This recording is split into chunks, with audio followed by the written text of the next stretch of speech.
Y resulta que yo era un médico tranquilo y feliz hace 20 años.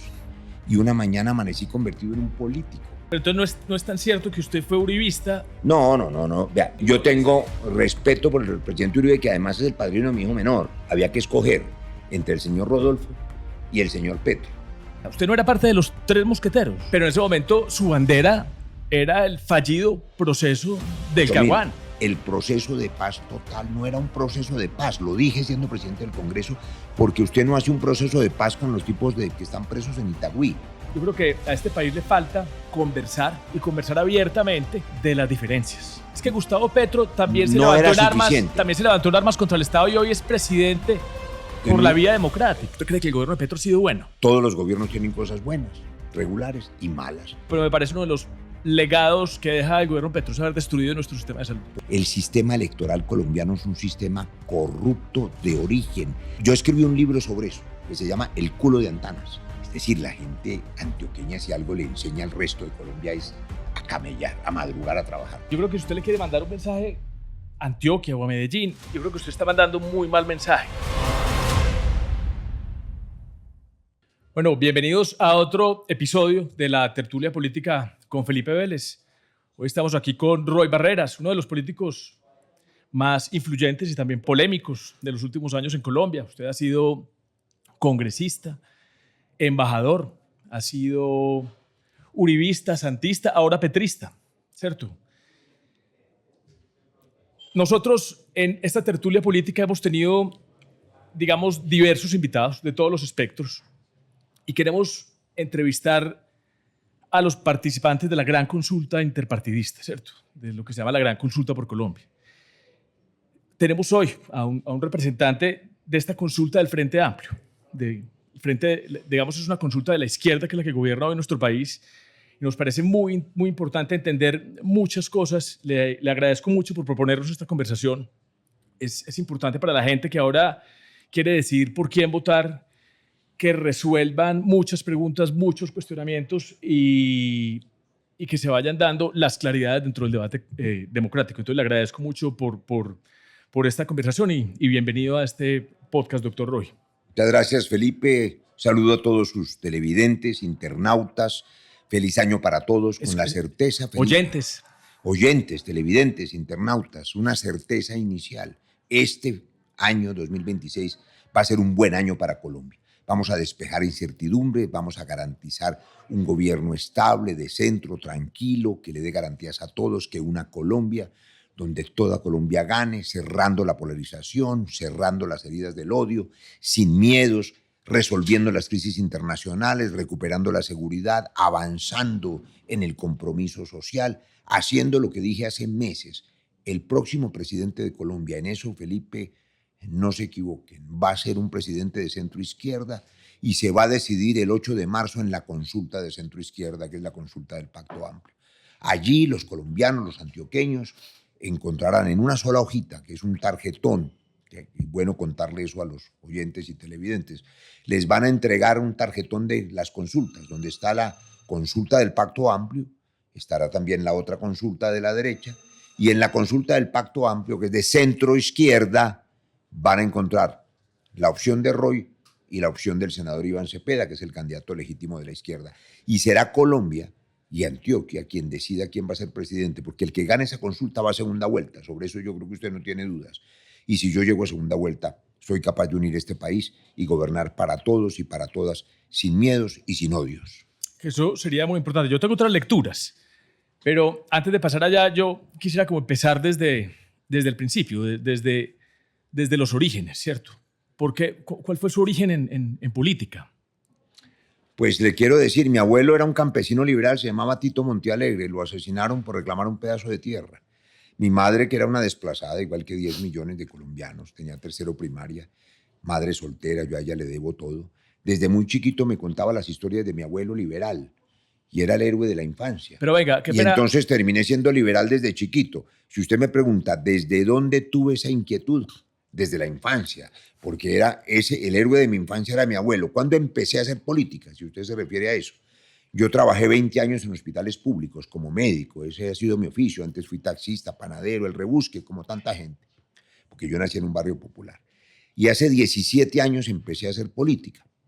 De esos 17 años que duré en el Congreso, 15 años milité en un solo partido, el partido de la U, el partido de la Unidad, desde donde intentamos hacer la ley de víctimas, el marco para la paz, creamos la JEP, la Unidad de Búsqueda de Personas Desaparecidas, firmé el acuerdo de paz a nombre del Estado colombiano para desarmar la guerrilla más grande de América Latina, que fueron las FARC. Hace 10 años, Felipe, 2016, Colombia y Antioquia vivió la esperanza de la paz, se echó a perder.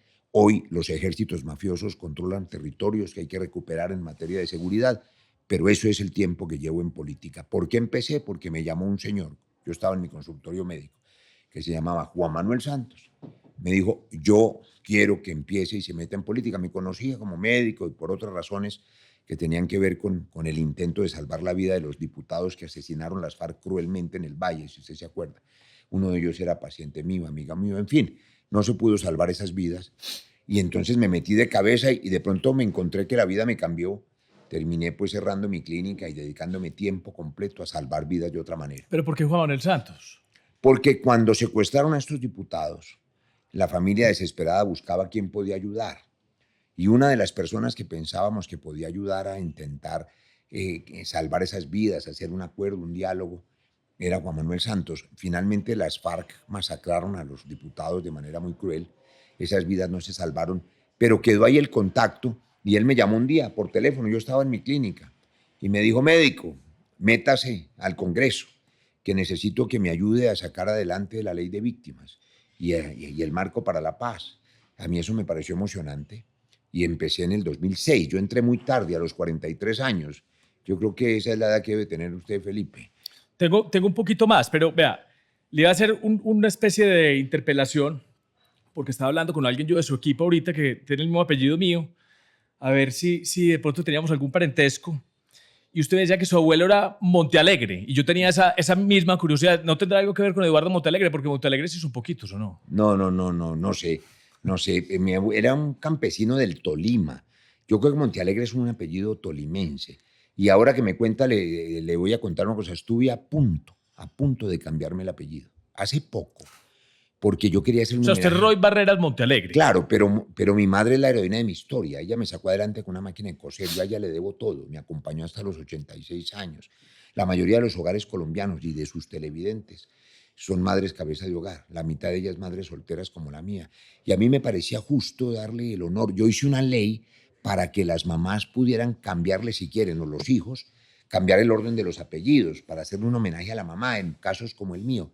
Pero finalmente el trámite jurídico era un enredo porque había que cambiar el apellido, el de los hijos y tal.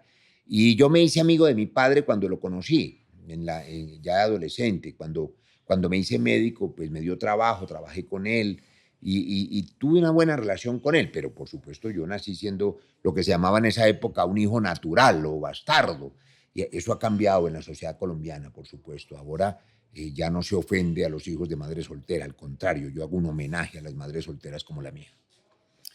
Bueno, tiene usted razón, y ahí hay unas políticas que son muy importantes y yo creo que son prioritarias para un próximo gobierno, ¿cierto? Sobre todo el tema de la política del cuidado y lo importante que son estas personas que se encargan de cuidar a nuestros hijos y que eso también es un trabajo de alguna manera. Las madres comunitarias, las maestras, por ejemplo. Yo le quería hacer una pregunta de algo que yo encontré, ¿cierto? Digamos, yo empecé a buscar, yo lo he escuchado mucho a usted y he escuchado reiteradamente esa historia de que usted ingresó recientemente en política, ¿cierto? Solamente desde pues, tan recientemente ya no tanto, van a ser casi 20 años. Desde 2006. Y por eso le hacía la pregunta de Juan Manuel Santos, porque también tenía yo en el imaginario que era Cambio Radical.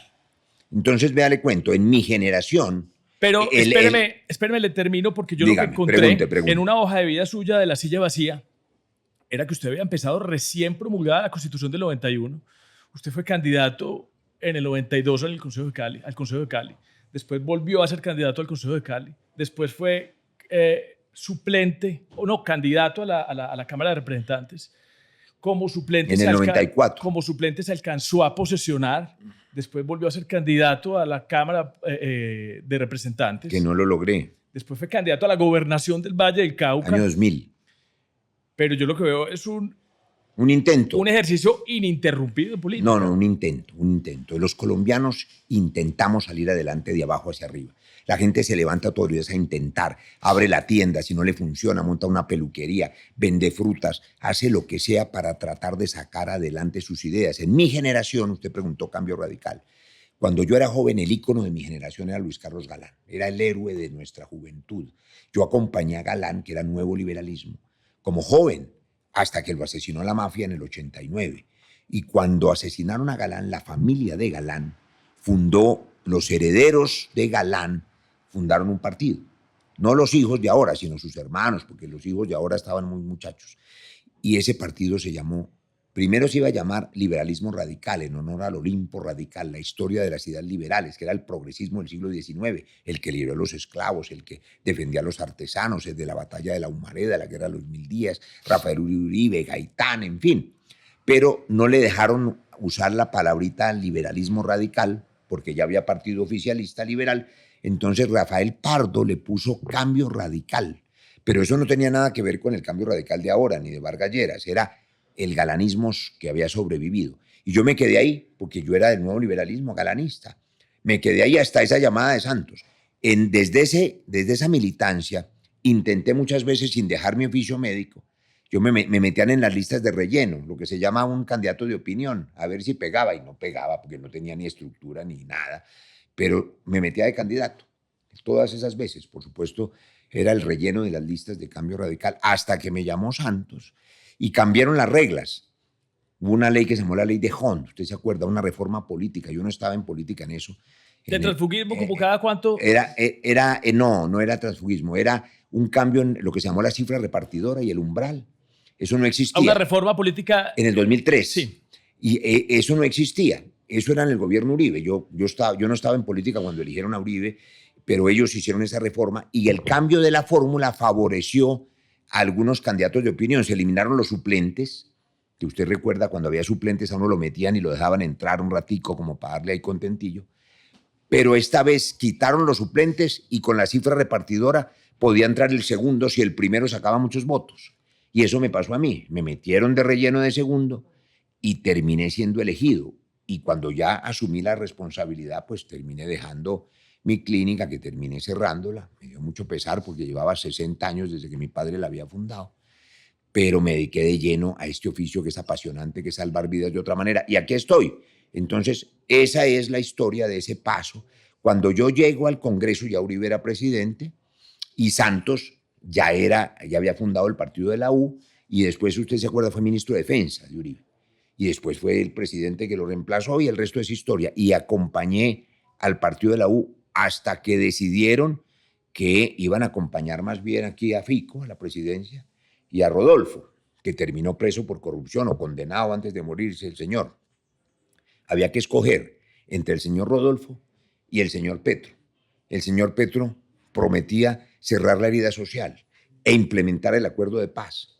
Lo primero lo ha hecho, ha intentado hacerlo. Lo segundo no, porque eso se volvió un desorden, eso que llamaron la paz total, que fracasó, y hay que recuperar la seguridad, pero esa era la opción. Entonces yo he seguido siempre desde mi posición. Felipe, yo no he cambiado de posición. Yo soy un hombre de centro, liberal, socialdemócrata, sigo militando en esas ideas, y en esa consulta de la que hablamos al principio, eso es lo que hay que decidir, entre una candidatura de centro liberal que tiene esta historia de defensa de las ideas liberales y una candidatura que es legítima, hay que decirla, de izquierda, porque la izquierda eligió al senador Iván Cepeda, y los colombianos y los antioqueños van a decidir cuál de los dos va a ser el próximo presidente de Colombia, porque esa es la decisión realmente definitiva. A mí me parece apasionante lo que yo he encontrado cosas en su historia que me parecen importante hablar de ella, y sobre todo que hagamos una conversación diferente. Entonces usted dice que usted estuvo de relleno en estas listas. Sí. Pero usted una vez fue suplente. De relleno. Y me dejaron entrar 3 meses. Entró, pero usted tuvo relevancia política. Usted no era parte de los 3 mosqueteros. Y eran 4. Eran Estaba los 4. Carlos Alonso Lucio, Ingrid Betancourt. No. Era un grupo que hacíamos oposición a Samper. Que se opusieron al gobierno Samper. Que era Santiago Castro, que después conservador, que después fue director de la presidente de Bancaria y del Aerocivil, sí. Y ahora creo que es del Centro Democrático, creo que vuelve a la Cámara. Le perdí el rastro. Vuelve a la Cámara en el Centro Democrático, conservador del Valle del Cauca. Era Ingrid Betancourt, había un señor que dormía en un ataúd. Sí. No me acuerdo cómo se llamaba, era el representante de la Cámara, un tipo excéntrico. Y se murió después, supe. Y era uno conservador de derecha, conservadorísimo, que era Pablo Victoria. Pablo Victoria. Creo que ya murió también. Que era de Salvación Nacional, si no estoy mal. Claro, ¿cierto? Era, digamos, del alvarismo. Gómez. Sí. Y nosotros, con esa maldición del narcotráfico y del proceso 8000, sufriendo la mafia del cartel de Cali del norte del Valle, por supuesto nosotros, y siendo herederos de Galán, que lo había asesinado la mafia, pues nosotros nos opusimos con todo a la mafia y al escándalo del proceso 8000. Le hicimos oposición a Samper, pues los 3 mesecitos que me dejaron entrar. Pero no fue tanto relleno, o sea, usted tuvo relevancia política y quiso repetir. Claro, y no lo logré porque ya no era relleno, sino que me metí a encabezar mi propia lista y entonces yo no tenía votos suficientes. Le repito, hasta que en el 2003 cambiaron la fórmula de la ecuación, ya no había suplentes, pero había cifra repartidora y logré entrar 2006. Pero es que aquí hay una parte importante. Usted quiso repetir, digamos, con la relevancia que le había dado a usted oponerse a ese gobierno de Samper. Y fui fórmula de Claudia Blum, que era mi senadora. A ese gobierno ilegítimo de Ernesto Samper. Pero en ese momento su bandera era el fallido proceso del Caguán. Usted se opuso. No, espérate, eso es unos años después. Acuérdate que el gobierno Por eso cuando quiso repetir usted... No, todavía no. Mira, era en 1998 yo quise repetir y fui fórmula de Claudia Blum de Barberi. Oponiéndose al proceso del Caguán, ¿no? No, todavía no estaba el Caguán. En esa elección del 98 ganó Pastrana. Y fue Pastrana el que echó a andar el fracasado proceso del Caguán. Acuérdate, años 2000, 99, 2001. Ante el fracaso del Caguán, donde Pastrana le entregó pues medio país a las FARC, apareció el fenómeno de Uribe, la seguridad democrática, que Colombia estaba desesperada con el mono Jojo y estos tipos. Entonces, en el 2002 gana Uribe por el fracaso del Caguán, o sea, 4 años después de este episodio. ¿Usted no estaba con Uribe? Yo no estaba en política. Yo entré 4 años después, ¿Usted 2006. llegó con Cambio Radical? Pero 2006, 4 años después. Llegó con Cambio Radical, pero con una invitación de Juan Manuel Santos. Claro, y Juan Manuel Santos y el Partido de la U era partido de gobierno, tanto que él fue ministro de Defensa. Entonces, mi paso por el partido de gobierno, que era el Partido de la U, que era bancada de gobierno, era en el gobierno de Álvaro Uribe, pero él ya era presidente cuando yo llegué al Congreso. Pero entonces no es tan cierto que usted fue uribista. No. Vea, yo tengo... Porque ahí sí tengo un recuerdo más vivido yo. Yo tengo respeto por el presidente Uribe, que además es el padrino de mi hijo menor, por razones religiosas. Yo soy un hombre católico, esa es otra historia. Había un personaje, es que la gente no conoce las historias humanas, me gusta esta conversación, por eso me gusta, es distinta. Eso es lo que yo quería proponerle. Había un señor, tal vez usted se acuerda, en la casa de Nariño que se llamaba el Padrecito, que era como el jefe de prensa. Un hombre muy católico, que después fue embajador en el Vaticano, un hombre joven de Uribe, no me acuerdo el nombre. César, bueno, César, ahora nos acordamos. ¿Cierto que César? Creo que sí, un hombre muy católico. Y entonces un día en una de esas reuniones de bancada, yo tenía que irme porque me había nacido un bebé, mi hijo. Simón. Pues no lo cogió pues de improviso. No, pero había que hacer una ecografía, alguna cosa de esas. Él puso la conversación y entonces me dijo, ¿y usted ya bautizó a su hijo? Le dije, no, yo normalmente espero hasta que tengan uso de razón y decidan qué religión quieren. ¿Y cómo se le ocurre el limbo? Si se muere ese niño se va al infierno, pero él de verdad creía eso, porque es, digamos, es un asunto de fe muy respetable. Y estábamos en la bancada y le dice al presidente Uribe, mire, imagínense que aquí Roy no ha bautizado su niño, hay que bautizarlo urgentemente, bauticémoslo aquí en la capilla, tráigalo este domingo. Y el presidente Uribe, que pues es un hombre ejecutivo y práctico, dijo, tráigalo aquí con el capellán y aquí lo bautizamos. Y entonces terminamos bautizándolo allí, César Mauricio. Ah, sí, señor. Todavía no me acuerdo el apellido, pero Velázquez. Ya hicimos el... Y entonces el presidente Uribe terminó siendo mi compadre y padrino de Simón. Pero yo cuando llegué al Congreso, él ya era presidente. Pero de eso sí tengo yo Yo recuerdo, no voté por Uribe en 2002. Pero de eso sí tengo yo un recuerdo más vívido, y es que usted tuvo un paso por la Cámara, rápidamente saltó al Senado. Sí, inmediatamente al año siguiente. Y su campaña era el de Uribe. Claro, no, mi campaña era, no porque el de Uribe era Uribito, acuérdese, era Andrés Felipe Arias.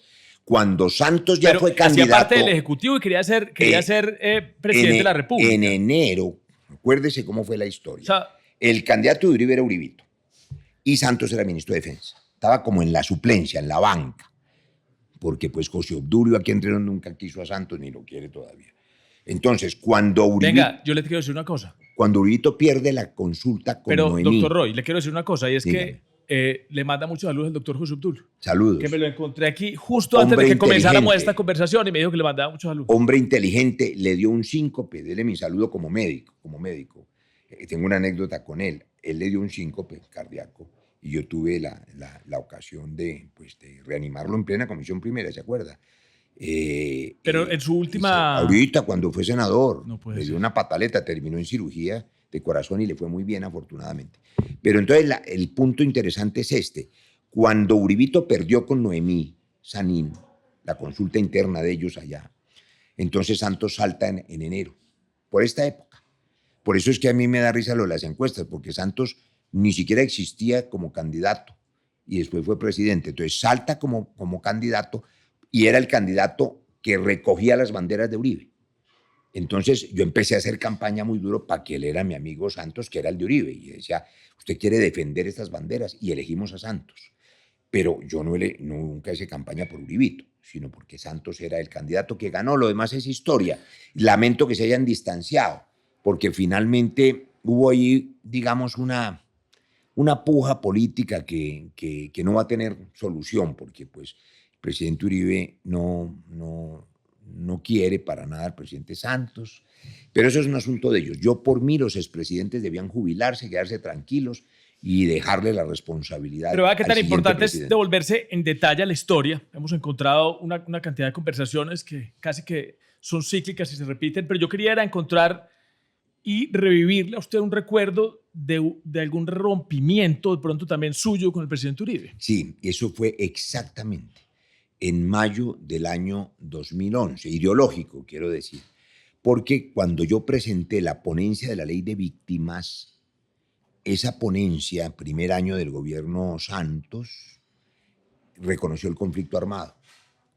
El expresidente Uribe había dicho durante años que no existía el conflicto armado y por tanto no existían las víctimas del conflicto armado.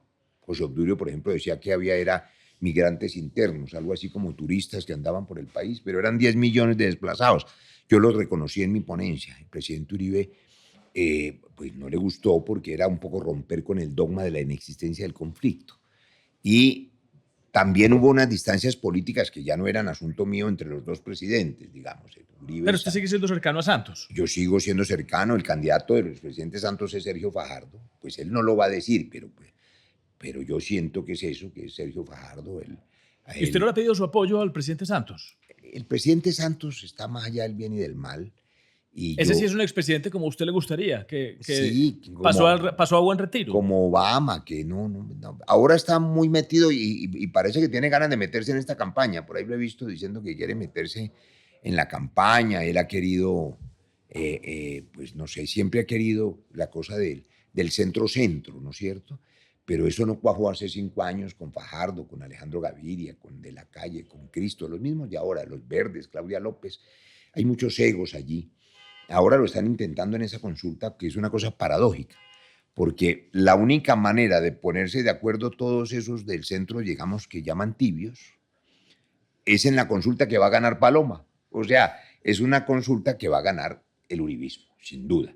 Paloma gana esa consulta. Los demás son decoración ahí. Pero hay candidatos fuertes. Ahí está Juan Carlos Pinzón. No, gana Paloma. No hay candidatos importantes. Juan Carlos, Mauricio Cárdenas, por ejemplo, es un tipo que sabe de economía.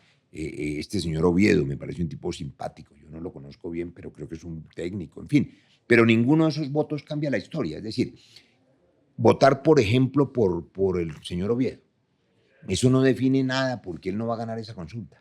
Lo que sí define... A mí me parece muy importante que... Va a ganar Paloma Valencia. Pero yo creo que la gente que siente que no quiere votar por Paloma y le gusta votar por Oviedo, yo creo que hay una gran representación de lo que significa Colombia. Pero Felipe, pero eso no cambia el destino. A ver, ¿qué es lo que se va a decidir? ¿Quiénes van a llegar a la segunda vuelta? Eso está clarísimo. A la segunda vuelta va a llegar un candidato de centro izquierda o del progresismo o no sé qué, y un candidato del uribismo, de la derecha. Eso no lo discute nadie. Pero no quiero... Votar por Oviedo no decide quién va a llegar, llega Paloma. En cambio, votar por Roy sí define quién va a llegar a la segunda vuelta y por tanto quién va a ser presidente de unidad de Colombia sin perseguir a nadie. ni perseguir expresidentes, ni perseguir por política, ni odiar a nadie, ni sembrar miedo, ni sembrar odio, ni ofrecer balín, ni destripar a la oposición, todo eso tan horrible. Mira, ayer hubo un video espantoso de un señor que claramente invita a asesinar a la hija de Petro. O sea, eso es un engendro de la polarización, invitar a matar, por Dios. Sanemos esas heridas, saquemos el odio del corazón y dediquémonos a trabajar por Colombia como hacen todos. Usted madrugó y a trabajar, no a odiar a nadie, ni a mandar matar a nadie, a trabajar en este oficio, en comunicar opinión. Todos los colombianos queremos madrugar a trabajar y vivir en paz. Yo voy a ayudar a hacer eso desde el gobierno, a sanar las heridas del país y sanar la polarización. Yo aquí acabo de anotar algo que usted me dijo para que hablemos un poquito de mecánica electoral más adelante, porque quería proponerle algo. Yo creo que a este país le falta conversar y conversar abiertamente de las diferencias. Yo he sido empresario toda mi vida, yo soy abogado constitucionalista. Muy bien. Digamos porque me ha interesado acompañar la política, me gusta el tema de la estructura del poder público, pero me dediqué siempre a la salud. Curioso. Yo tuve un negocio de productos farmacéuticos.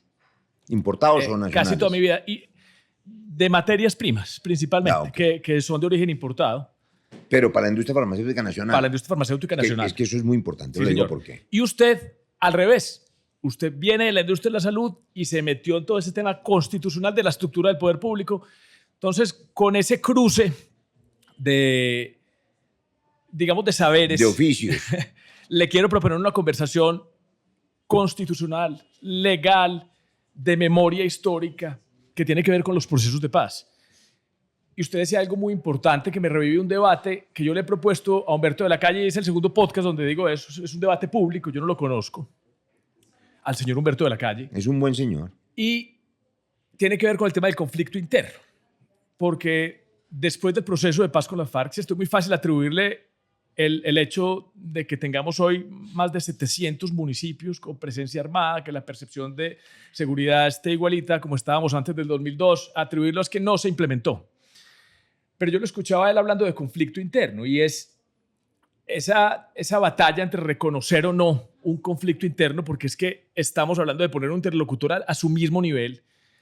A él alguien le cuestionaba de la situación de seguridad que tenía el país en ese momento y él decía, sí, pero lo que ocurrió con el proceso de la paz es que dejamos de tener un conflicto interno. Entonces, toda esta batalla para reconocer a un contrincante que venía 50 años que siguen poniendo bombas, como, digamos, a la par del Estado. O sea, hay un conflicto interno donde usted está a la par mío y el proceso de paz sirvió para volver a donde estábamos antes, que no había conflicto interno. Entonces, él decía Humberto de la Calle que hoy no teníamos conflicto interno, que lo que teníamos era un proceso de soberanía. Teníamos un problema de soberanía que tenía mucho que ver con la frontera con Venezuela, con la frontera con Ecuador, y él mencionó el Pacífico. No sé cuál será ahí el problema de soberanía, pero a mí sí me parece importante debatir de estas cosas y entender su posición, porque aquí, desde que yo tengo uso de razón, doctor Roy, vamos de proceso de paz en proceso de paz. Entonces, hoy es más redituable. Venga, se lo pongo. Hoy es más redituable ser sí un delincuente, ponerle una traba y un problema al Estado, porque siempre va a haber un conflicto, siempre va a haber un proceso de paz que le va a dar fin a un conflicto. Claro, como por ejemplo con los paramilitares, y que me va a dar derechos con políticos. Mancuso, con el Alemán, con Castaño, con todos esos que son paramilitares que son gestores de paz del gobierno Petro. Convivir. Que son gestores de paz del gobierno Petro. Que empezaron, Felipe, con las convivir. A ver, ¿quién se inventó el paramilitarismo? Pero bueno. El cuento de las convivir sí me lo sé muy bien, yo doctor también, Roy. pero venga, pero no pasemos, si quiere, revisamos los dos temas, pero usted ha hecho cosas muy importantes. Yo quiero, como a los internautas, ponérselo en términos más sencillos, porque usted es constitucionalista, yo algo he estudiado de esos asuntos, pero seguramente los televidentes, la mayoría no son constitucionalistas. Entonces, el tema del conflicto interno, del VIH, yo le hago esta pregunta para avanzar en la conversación distinta. ¿Usted cree que hoy en Colombia hay conflicto interno? No, señor. Yo estoy de acuerdo con usted. Lo que hay hoy son unos ejércitos mafiosos dedicados a traquetear y a matar. Es decir, pero también doctor Roy, lo que ocurrió fue que crecieron y proliferaron y se dedicaron a la mafia y al narcotráfico. Pero nada diferente, doctor. Y entonces sí, muy diferente, muy diferente. Entonces la gente cree que el fracasado modelo que empezó y que dieron en llamar paz total, en el que terminó, por ejemplo, aquí en una tarima en Medellín subidos unos bandidos que están en la cárcel, que habían hecho acuerdos desde el gobierno Uribe y que terminaron en Justicia y Paz, varios de ellos, acuerdos de paz con el gobierno del presidente Uribe, con Luis Carlos Restrepo, que era su comisionado de paz. Pues esos señores, en mi opinión, no son guerrilleros, ni son insurgentes, ni son sujetos de justicia transicional. Lo dije hace 15 años como autor del Marco para la Paz. El derecho internacional humanitario y la justicia transicional derivada de esas normas y la creación de la JEP es para cuando hay unas guerrillas que se supone durante 60 años intentaban gobernar. Hoy el señor, ¿cómo se llama? Mordisco, ni Marquetalio, ni Calarcá, ni Clan del Golfo, ni esos tipos, ninguno quiere gobernar. Lo que quieren es traquetear y extorsionar. Se necesita recuperar la fuerza legítima del Estado. Yo creo que en eso estamos de acuerdo todos los colombianos. Pero usted recordará, hace 10 años hoy, 2016, yo firmé ese acuerdo de paz a nombre del Estado colombiano. Y yo le confieso que fui feliz. Yo creí de verdad, viniendo como era médico, viendo a 13.000 de esos guerrilleros que tanto daño hicieron dejar las armas, pensé que habíamos parado una guerra de 60 años. Se abandonó el proceso de paz, claro que no se implementó. Por supuesto que el gobierno del Centro Democrático de mi compañero Iván Duque prometió y lo cumplió hacer trizas la paz. Y entonces en esa condición vino Matamba, vino el Ñeñe, vino una infiltración mafiosa. Y vino este gobierno y creyó que abriendo 20 mesas de paz con los delincuentes de Buenaventura, con los de Medellín, con los de Barranquilla, con los del ELN, con el Golfo, y haciendo cese de fuego para todo el mundo al tiempo a cambio de nada, sin la garantía de dejar las armas, pues eso iba a fracasar. Hay cosas que a mí me parecen que no puede ser que ocurran. Hace poco, pero siguen ocurriendo. Una caravana del señor ese Calarcá, yo acabo de estar en el Caquetá. Todo el Caquetá está extorsionado por él y por su compañera sentimental, que es una señora que se llama Erika. Esos no son guerrilleros. Viven de la extorsión al tendero, hasta los médicos. Un colega mío, médico, cirujano, allá en Florencia, me dijo, mire, yo vine hace 4 meses a ayudar aquí, pero me devuelvo para Bogotá. Pero no se vaya tan rápido, porque es que, ¿qué es lo que yo quiero? Hay una diferencia enorme entre negociar en las guerras civiles y en los conflictos internos. Por la intencionalidad política. Por la intencionalidad política. Pero ¿cuál es la intencionalidad política si es que esas FARC hoy son las mismas disidencias de las FARC? No son las mismas. ¿Cuál es la diferencia? Por supuesto que no. Usted se acuerda, cuando se firmó el acuerdo de paz, 13.000 dejaron las armas y 1.500, están las cifras oficiales del Estado. No quisieron un tal Gentil Duarte, que ya está muerto, y de ahí salió el tal Mordisco. Esos tipos estaban tan penetrados de narcotráfico que no les importaba un carajo la paz, ni irse a cambio de un salario mínimo, ni sembrar tilapia, como los otros sí, que los han asesinado, entre otras cosas, a más de 700 firmantes de paz. O sea, eso hay que decirlo. Ayer asesinaron a un líder social en Argelia, Cauca. O sea, siguen matando gente. ¿Quiénes los matan hoy? Esos traquetos y esos narcos. Les importa un comino el modelo de gobierno. Son traquetos. Ahora, ¿qué hay que hacer con ellos? Y con los de Medellín, que me van a escuchar aquí porque sé que ven su podcast. Ayer me llamaron de parte de no sé qué abogado y yo no tengo nada que hablar con ellos hasta que yo no sea presidente. Tienen 2 caminos, señores. El sometimiento a la justicia penal ordinaria. Usted es constitucionalista. Justicia penal ordinaria. Hay que construir un mecanismo legal para que se sometan a la justicia, como hizo Uribe con Justicia y Paz. Allá voy, sí, no era suficiente ese marco. Es que Gustavo Petro también se levantó en armas contra el Estado y hoy es presidente por la vía democrática. Claro, por eso sí funcionan los procesos de paz. Por eso, el de funcionó. Pero no podemos tener un proceso. Justicia y Paz funcionó. Un proceso de paz iterativo que nunca termina. No, porque se nos quedan los delitos sin consecuencia y eso hace que sea más redituable ser criminal que ciudadano. Pero mire, el Centro Democrático eligió a un tipo del M-19 como senador y lo tuvo allí, Eber Bustamante. Sí, señor. Entonces ahí hay una contradicción. O sea, el señor Bustamante firma un acuerdo de paz, es del M-19 y es senador del Centro Democrático. Y Gustavo Petro es presidente. Y ese sí vale. Se reincorporó la pero el problema es, por ejemplo... Valen los dos. El problema, por ejemplo, es un tema como el proceso de paz total.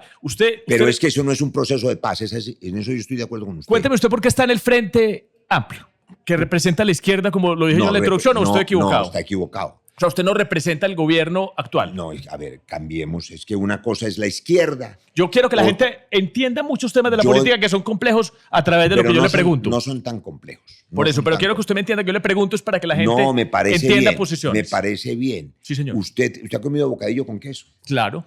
El bocadillo y el queso son distintos, pero son un matrimonio que funciona bien. Que eso se trata de esto. Es que si conversáramos más tendríamos menos problemas y avanzaríamos más. Exacto, que es lo que yo sé hacer. La construcción desde el disenso. Voy a gobernar así, conversando, dialogando, que es lo que yo sé hacer. El primer año del gobierno Petro, cuando yo posesioné a Petro como presidente del Congreso, digamos que yo era el bocadillo y él era el queso.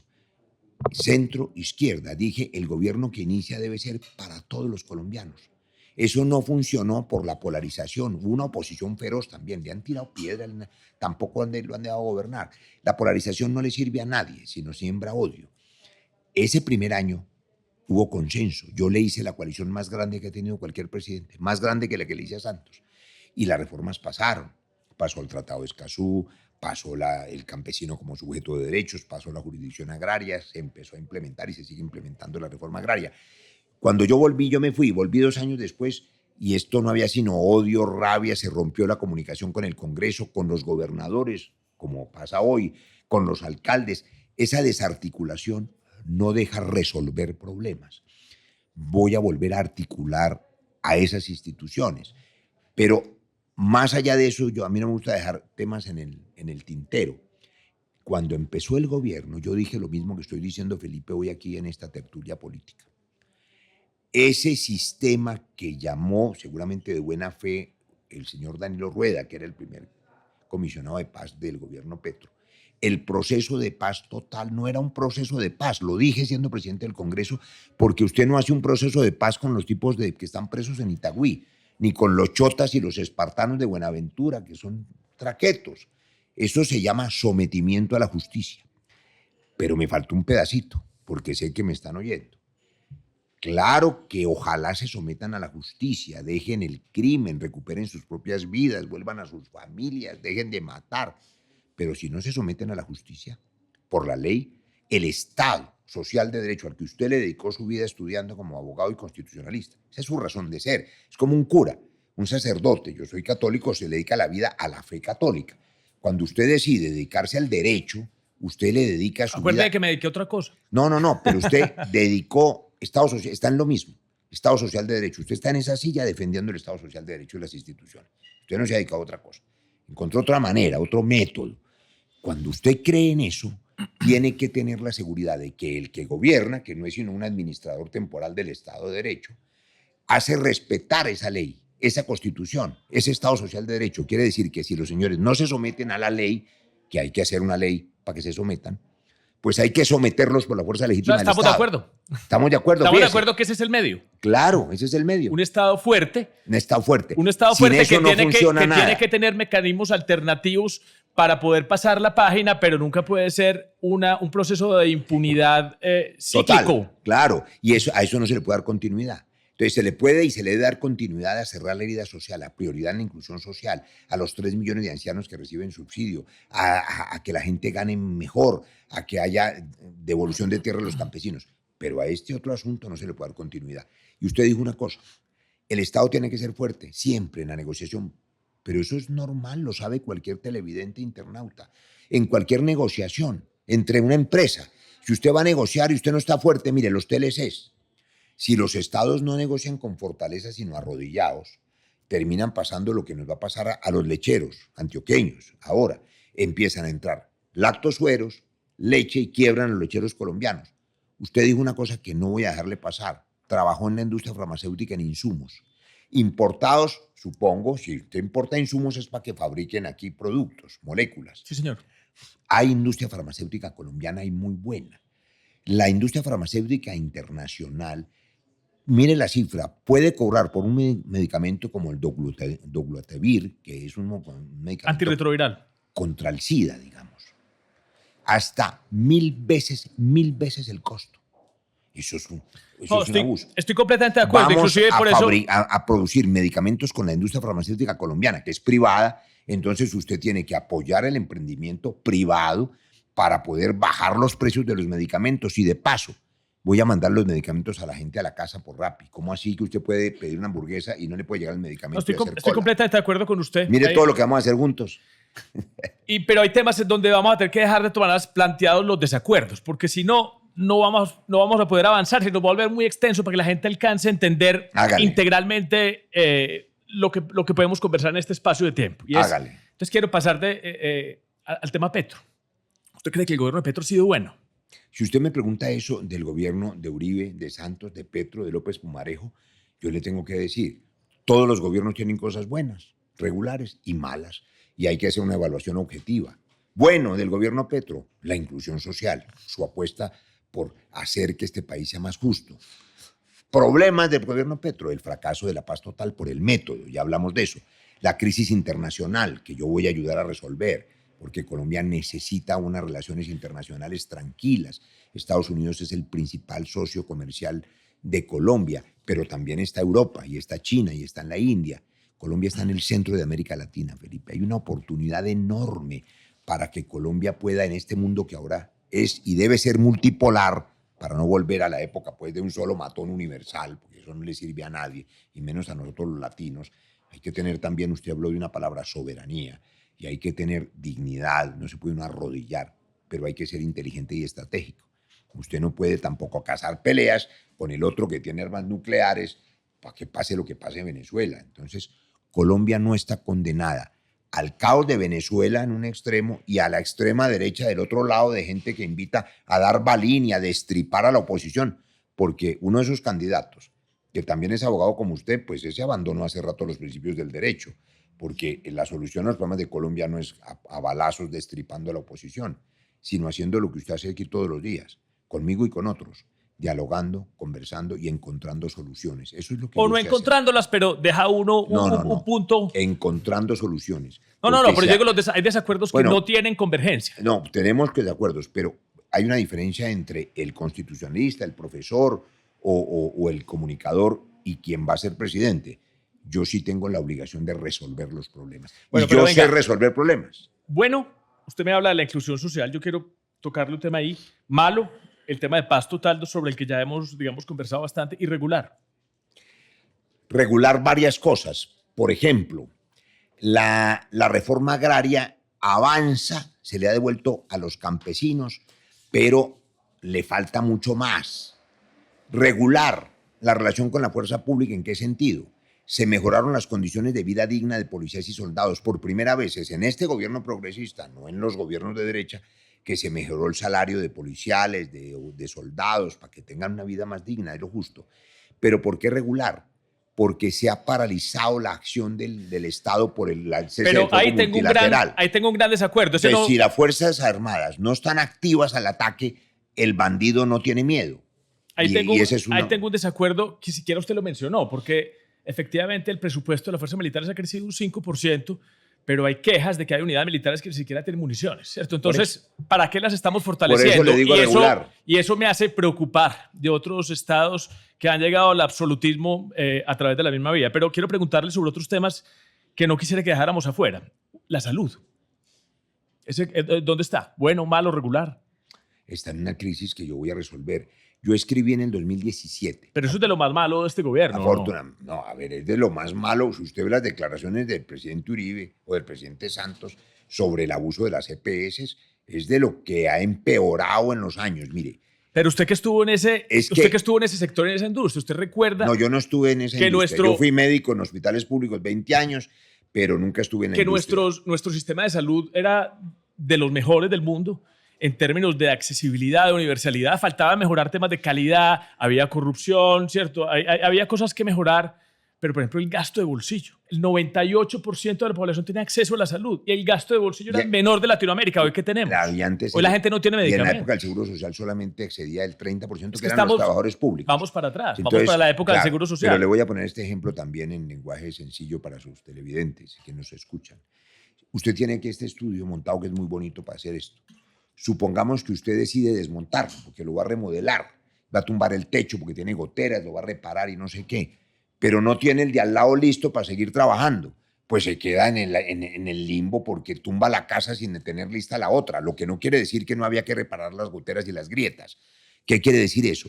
el sistema de salud, que tenía cobertura casi universal, donde la gente sentía que tenía que llamar a alguien y alguien respondía, que era la EPS, pero tenía unas fallas enormes. 102 billones al año en manos de las EPS, muchas cumplían, muchas se robaban la plata. ¿Pero qué ha pasado después de las, sobre todo las que están en control del gobierno? Los déficits se han duplicado. Déjeme llegar allá.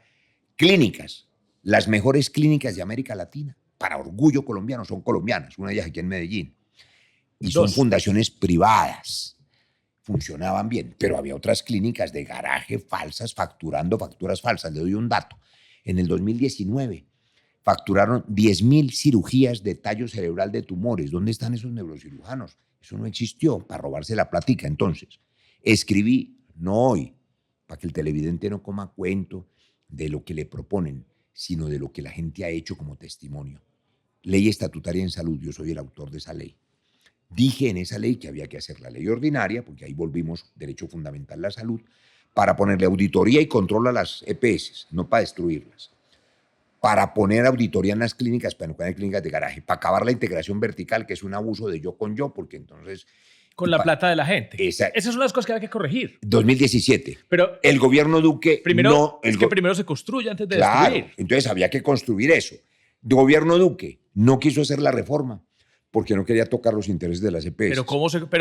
Hay algo... Llegamos al gobierno Petro, que quiso imponer la reforma. Esto está escrito, una carátula inclusive de la revista Semana, presidente del Congreso. Yo me opuse a la forma como la ministra Corcho quería imponer una reforma sin consenso, destruyendo el sistema sin construir el otro. Yo dije, esto es una transición a 10 años. No me pararon bolas. Conclusión, hoy no hay reforma, no hay reglas de juego y hay caos. Pero yo sé repararlo y lo voy a reparar a partir del 7 de agosto. Doctor Roy, pero yo he sido muy crítico y sobre todo en privado del gobierno de Iván Duque. Pero yo creo que si algo funcionó muy bien y nos salvó a los colombianos y salvó muchas vidas. La pandemia. En la pandemia, sí. el sector de la salud es que nos salvó la vida a muchos colombianos y venir a destruirla en cuestión de 3 años me parece de pronto no un acto de gobierno positivo, pero me parece uno de los legados que deja el gobierno Petro haber destruido nuestro sistema de salud. Por eso hay que restablecer unas reglas de juego. Hoy nadie sabe, ni las EPS que sobreviven, ni las clínicas que no les pagan, ni los medicamentos quién se los va a pagar, ni los pacientes saben quién responde, porque no hay reglas de juego.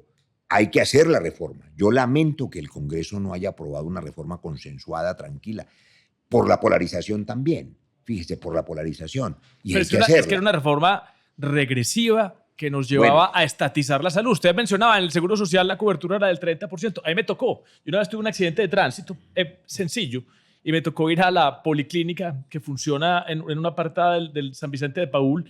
La gente tenía tirada en los pisos, las camillas en Felipe, los pasillos. Cuénteme, a usted le tocó un día. Yo trabajé 20 años.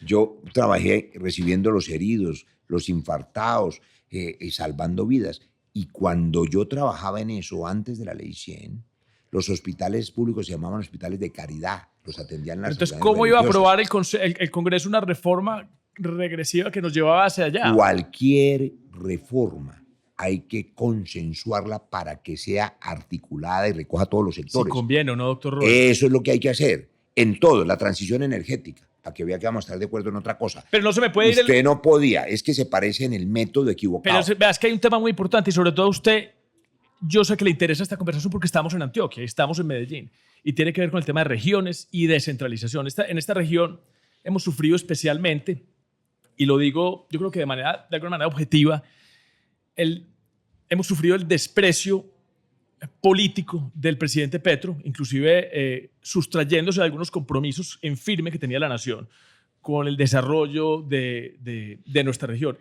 Ahí también hay un legado no positivo de descentralización, que, mejor dicho, eso es un pendiente de la Constitución del 91. ¿Usted qué opina de ese tema? O sea, de autonomía de las regiones, de que la gente en las regiones, que es donde se conocen los problemas, pueda tener el suficiente dinero para resolverlo y que no todo sea unir al gobierno central a solicitar un permiso, un aval técnico o el dinero para poder solucionar las cosas. Gracias por esa pregunta, Felipe.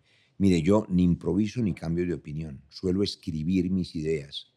Hace 26 años, año 2000, el primer libro que escribí se llama La Hora de la Autonomía. un libro de economía política para explicar que había que avanzar hacia la autonomía de las regiones. Puse allí una explicación diferencial sobre los cantones suizos, sobre el modelo de las autonomías españolas, sobre el modelo federal norteamericano y propuse un modelo de autonomía regional. Año 2000, el prólogo de ese libro lo hizo Rafael Pardo Rueda. 26 años después, apenas ahora, se está avanzando en una ley que tiene que reglamentarse, que es la ley de competencias, pero cuidado, ojo, sin populismos, porque si la ley de competencias no cuida los recursos centrales para atenderle al fortalecimiento de la fuerza pública, para poder recuperar el sistema de salud, que tiene un déficit de 27 billones, no son 32, pero esa es otra historia. Yo voy a construir un banco de la salud y vamos a garantizar que los recursos que se deben, que es cartera, puedan titularizarse y con inversión extranjera y fondos podamos a 10 años con garantía del Estado. Eso es forma de resolverlo. Lo vamos a resolver. Va a doler. Entonces, sí, pero hay que hacerlo. Cuando yo atendía a un paciente y tenía una fractura, una luxación del hombro, yo le decía eso, va a doler, pero se la arreglo. Y crack, le arreglaba la luxación del hombro. Entonces, vamos a reparar el sistema. Pero la descentralización hay que hacerla responsablemente. Es una transición también de una década. No es de la noche a la mañana porque se quiebra el Estado central. Ojo. Como la transición energética, que yo quiero por lo menos mencionarla. Claro que el cambio climático es una realidad, por supuesto que es una amenaza para la humanidad, eso es cierto, pero la transición del petróleo a las energías limpias no se puede hacer de lunes a martes. Escribí de nuevo, yo no cambio de opinión, yo escribo mis ideas, quedan ahí. En el diario El Tiempo escribí una columna hace 4 años que se llamó Sin petróleo no hay paraíso. Y hablaba de fracking. Claro, porque si usted no saca el petróleo para financiar las energías limpias, se queda sin petróleo y sin energías limpias. Y minería. Estoy hablando solo de petróleo, que es, digamos, la mayor polémica. Hoy, por no explorar gas, estamos importando el gas, que es el mismo gas que calienta lo mismo, pero pagándolo al triple.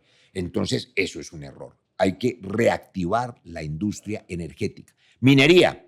Colombia tiene reservas de cobre, que es mineral estratégico. Sin cobre no hay este micrófono, ni hay teléfonos celulares, ni hay paneles solares, que es una de las cosas buenas que ha hecho este gobierno. Ojo, estamos desconectando de la tarifa de energía en muchas partes, pero en el Caribe, a los tenderos, a las casas, para que no paguen energía eléctrica, sino paneles solares. Eso es bueno y hay que hacer más granjas solares. Pero sin cobre no se hace eso. Las reservas de cobre de Colombia son las mismas del Perú y las mismas que le quedan a Chile. Y estamos solo explorando el 2% y explotando el 0.1%, con la riqueza enterrada y la nevera vacía. Claro que hay que hacer minería responsable ambientalmente. Pero es que si no la hacen los ilegales. No, pero el cobre no la está haciendo nadie. Cobre, níquel, minerales estratégicos, el oro sobre los ilegales. El oro. El 80% del oro que se está explotando se está haciendo de manera ilegal. Hay que formalizar la minería. Hay que sincerar ese modelo. El 80% de nuevo, y el número no es caprichoso, del oro, que estuve revisando las cifras hace poco, hace 2 días, las reservas de Colombia de oro están en Antioquia y en Chocó. Y eso va a alimentar organizaciones criminales. Pues es que se tomaron ese negocio de la minería ilegal. Entonces, o no de la extracción ilegal, porque el oro no es ilegal, es la extracción ilegal. Formalizar el oro, reglamentarlo, para que pueda entrar al flujo legal de la economía, es otra de las maneras en que vamos a reactivar la economía. Con otra cosa, esto se transmite por internet, supongo, la tertulia política. Por internet, por televisión abierta, por donde pero podamos. En internet hay 10 millones de colombianos que viven afuera, compatriotas, que pueden ver esta tertulia. Eso está lleno de paisas camelladoras en Alemania, en Suiza, en España, mesereando, limpiando baños, gerenciando bancos, vendiendo cafés especiales, porque, es decir, la gente antioqueña, si algo le enseña al resto de Colombia, es a camellar, a madrugar, a trabajar. Esos colombianos, todos, de todas las regiones, nos han mandado el año pasado cerca de 14.000 millones de dólares de remesas, que es lo mismo que manda Ecopetrol. Ahí hay otra fuente de riqueza enorme. Si el Estado, emprendedor de nuevo, como dice Mariana Mazzucato, acoge esas divisas, las canaliza, no todas, un 10% a través del Fondo Nacional del Ahorro o de un banco nacional que podemos transformar en el Banco Agrario, para que por cada euro que ponga un colombiano que está camellando allá, que se le quedó la mamá en Guatapé o en Itagüí, quiere la casita para mamá, el Estado ponga otro euro, le cierre el valor de la cuota inicial, recupere la vivienda BIS y BIP que se paralizó y podamos construir 1 millón de viviendas en estos 4 años. Cada vivienda genera 4,5 empleos y reactiva 17 sectores de la economía. Esa es otra manera. Y voy a pasar rápido por ahí, porque eso sí que está gravemente perjudicado, por ejemplo, ahorita con el alza del salario mínimo. O sea, el problema que va a haber en temas de vivienda es gigante. Yo creo que no alcanzamos a profundizar en ese tema porque usted se me pasó rápidamente, porque yo te quería terminar el tema de regiones con una pregunta, y es, ¿usted qué le diría hoy a Antioquia, que siente hoy una gran desconfianza frente al gobierno nacional? Que hay modelos de gobernar. Hay un modelo de gobierno en el mundo, no se lo inventaron en Colombia, en el que no se llama democracia directa. Y hay otro modelo que se llama democracia representativa. Usted lo entiende bien, pero para explicarle a los televidentes. Los que somos demoliberales o de una democracia liberal de centro creemos en la democracia representativa. ¿Qué es eso? Creemos en los parlamentos, en los congresos. Sin congreso no hay democracia. Creemos en los mandatarios locales elegidos popularmente. Representan al pueblo, los gobernadores, gobernadoras, las alcaldesas, los alcaldes. El modelo de democracia directa, que tiene otros orígenes ideológicos, Antonio Gramsci, Antonio Negri, socialismo italiano, cree en el constituyente directo, el poder constituyente. Esos no necesitan alcaldes, ni gobernadores, ni congreso. Prefieren es la asamblea, se llama el libro sagrado de esa corriente política. Entonces, con ese modelo se pasa por encima del gobernante y se va a las juntas de acción comunal, se va a las asociaciones campesinas. Yo no digo que ese modelo no sea legítimo, pero ha fracasado. Porque yo prefiero el de la democracia representativa. Yo prefiero concertar con alcaldes, con gobernadores, con el Congreso, que las leyes se discutan en foros especializados, con audiencias públicas. Entonces, mi visión progresista, porque el progresismo tampoco se inventó hace 5 años, ha sido siempre el liberalismo popular, ese de mi abuelo campesino. Fue ese liberalismo el que liberó a los esclavos, el que logró el voto para la mujer, el que defendió a los artesanos, a los campesinos, el de la reforma agraria de López Pumarejo, el de Gaitán, el de Uribe. Ese soy yo, por eso soy progresista. Pero desde el centro, desde la democracia representativa, Doctor Roy, voy a recuperar esa comunicación con los gobernadores y alcaldes a partir del 7 de agosto. Pero yo creo que también hay que mandarle un mensaje a la gente. Y yo creo que si usted le quiere mandar un mensaje a Antioquia o a Medellín, yo creo que usted está mandando un muy mal mensaje. ¿Cuál es el mal mensaje? Que en su lista del Congreso está Juan David Duque, que es exsecretario privado del exalcalde Daniel Quintero, que se robó a Medellín. Sí. Juan David Duque tiene un proceso. Creo que él fue el jefe de debate, ¿no? Tiene un proceso en la Procuraduría por más de 300 millones, y eso porque solamente fue en el último año, que se dilapidaron en gastos personales, en gastos suntuosos, de lujo, de restaurantes en Bogotá, en Medellín, en supermercados, de los fondos fijos del alcalde. Y esa persona hace parte hoy de su lista del Congreso. Le voy a contestar porque yo contesto todas las preguntas. Señor. Para ser ecuánime, y usted lo es en este diálogo, si quiere revisamos a todas las listas de todos los partidos, porque es una curiosidad que usted solo se fije en esa. Yo no conozco lo que usted me está contando y para eso hay justicia. Pero se lo pongo también de presente. Usted me está informando eso. Se lo pongo también de presente porque también usted no podía no conocerlo. Como yo no soy juez, ni usted tampoco, pues usted me está contando unas cosas que tendrán que denunciarse, o si están denunciadas las investigarán, no lo sé. Pero para ser ecuánime, miremos todos los partidos. Yo ya le puse un ejemplo. El Centro Democrático metió a Eber Bustamante, que era guerrillero hace unos años y fue senador. Pero no nos miramos por lo malo, mirámonos por lo bueno. No, pero ahí sí no le gusta. No, mirámoslo por... Usted me está poniendo lo que usted considera un lunar en la lista. Yo le digo que todas las listas son pecosas llenas de lunares. Aquí en Antioquia, la senadora Paola Holguín del Centro Democrático tiene unos antecedentes, y su familia, sus hermanos y tal. Pero el Partido Liberal, ¿quiere que miremos la lista hoy del Partido Liberal? No, por eso. Pero lo que quiero decir es que si nosotros somos ecuánimes, ¿sabe a dónde va en serio su pregunta? Déjeme decir eso. Yo le digo dónde va. A que por favor, doctor Roy, esto es muy importante para nosotros las personas de Medellín. Los ciudadanos deciden por quién votan. No, a que usted le pegue una mirada más profunda. Sí, pero los ciudadanos saben por quién votan. Pero déjeme hacerle mirada más profunda, Felipe, porque usted me está contando unas cosas.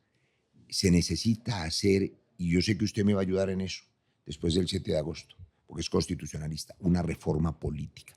El sistema electoral colombiano es un sistema corrupto de origen. Fue un pésimo engendro, una invención de la Constitución del 91, que tiene cosas buenas, pero salió muy mal. Y esa reforma del 2003 empeoró el enredo. Yo escribí un libro sobre eso, que se llama El culo de Antanas. Y empecé diciendo que lo único limpio en la política colombiana... ¿Hay un libro? ¿Y qué editorial es? Editorial Planeta. Y dice, lo único limpio en la política colombiana es el culo de Antanas, y había que ver. ¿A qué me refería con esa parodia? Es una diatriba contra el sistema electoral. la combinación perversa entre lista abierta con circunscripción nacional de Senado, que hace que al interior de los partidos es una guerra fratricida, donde usted, si usted quiere ser senador, tiene que derrotar a sus compañeros de lista.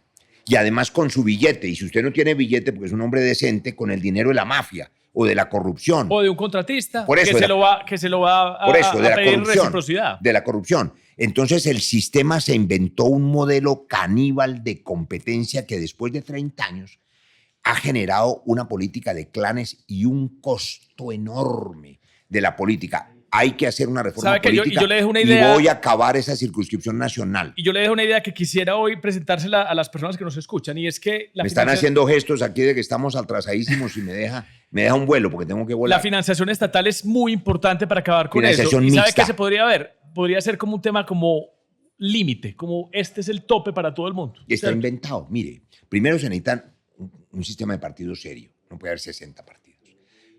4 partidos, en Estados Unidos hay 2, 3, 4.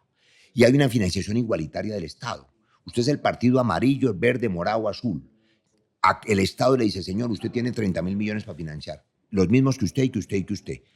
La habilidad de su mensaje, de las redes que haga, de la propuesta que haga. Los ciudadanos eligen el mejor partido. Y entonces miran la lista cerrada. Porque usted le propone un equipo de fútbol, como el Atlético Nacional o el DIM. Y usted mira la lista, no me ha jugado. Y entonces usted dice, mire, como ciudadano, a mí este partido no me gusta, porque ahí hay un bandido, o hay un maltratador de mujeres, o no le gusta. A mí me gusta más este partido. Entonces usted vota por el logo. No hay esa competencia ni hay esa compra y venta de votos.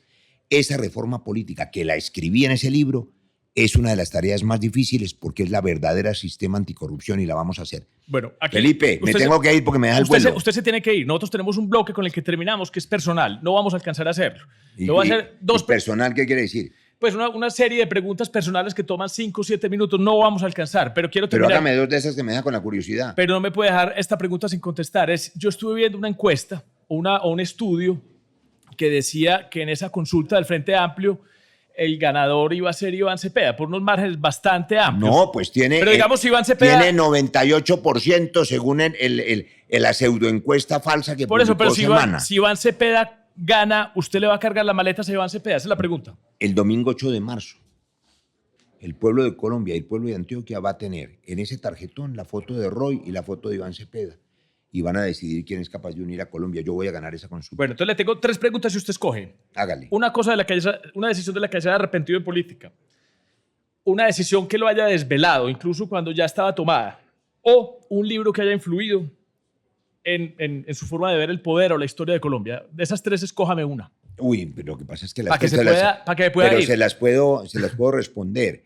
Una cosa de la que estoy arrepentido de las leyes que hice, porque salieron las circunscripciones de paz. Yo soy el autor de esas circunscripciones. ¿De las 16 curules de las FARC? Sí, de las víctimas, y terminaron no siendo ni de las FARC, porque ese también es una mentira. A ver, Felipe, mire ver quiénes son, saque la lista, a ver cuál es de las FARC. Sí. No hay uno solo que son de las FARC, son paracos, muchos de ellos elegidos por maquinarias políticas. No, y de las FARC, ahí no está la esposa de Tiro Fijo. No, en las 16 curules no, por Dios. En las 16 curules de las víctimas, ella está en la lista de comunes. Ok. No, sí, sí. Pero ¿por qué es que adicional a esas están las de las que FARC. No eran de las FARC, no, ninguno de las FARC, no. Vea, hemos tenido una conversación chévere, pero no engañemos a los televidentes. Pero Sandra no es de las 16 curules, Felipe. Las 16 curules no hay uno solo que sea de las FARC. No, es mentira, con ese cuento nos derrotaron en el plebiscito. Mintieron, las curules nunca fueron de las FARC. ¿Pero por qué me arrepiento? Porque las maquinarias clientelares políticas se las compraron y se las tomaron. ¿Sabe quién? Hay uno que sí es del otro lado, el hijo de Jorge 40. Ese sí está en esas curules, ese no es de las FARC, ese era hijo de un paramilitar. Entonces, digamos la verdad, me arrepiento porque no se construyeron bien. Usted me pregunta, además, qué cosa me desvela. No sé si de las leyes que yo hice, pero le digo una, yo creé la Agencia de Seguridad Vial. Me desvela porque lo hice para salvar vidas de accidentes de tránsito. Resulta que hay 7.000 víctimas de accidentes de tránsito, más que los de la violencia, y son víctimas inocentes. Creé esa agencia convencido que iban a bajar y siguen subiendo las víctimas, sobre todo los motociclistas. Me desvela que eso no está haciendo. Y un libro, le va a sorprender, La Metamorfosis de Kafka. ¿Sabe por qué? Porque a mí me pasó lo mismo que a Gregor Samsa. El libro de Kafka empieza diciendo: una mañana después de un sueño intranquilo, Gregor Samsa amaneció convertido en un terrible insecto. Y resulta que yo era un médico tranquilo y feliz hace 20 años. Y una mañana amanecí convertido en un político. Y no he podido sacudirme de eso. Voy a sacudirme dentro de 4 años cuando cumpla con el deber de entregar un país seguro y tranquilo. Y después me dedico a la literatura si Dios me presta la vida, porque la vida es un regalo de Dios. Doctor Roy, muchas gracias por estar aquí y por extenderse un poquito Le quiero el decir, tiempo. Felipe, este ha sido el podcast y la conversación más distinta que he tenido de centenarios. Eso intento yo. Se conversa distinto. Ojalá crezcan mucho. Eso intento yo. Gracias. Muchas gracias. Te agradezco mucho. Chao. Feliz año.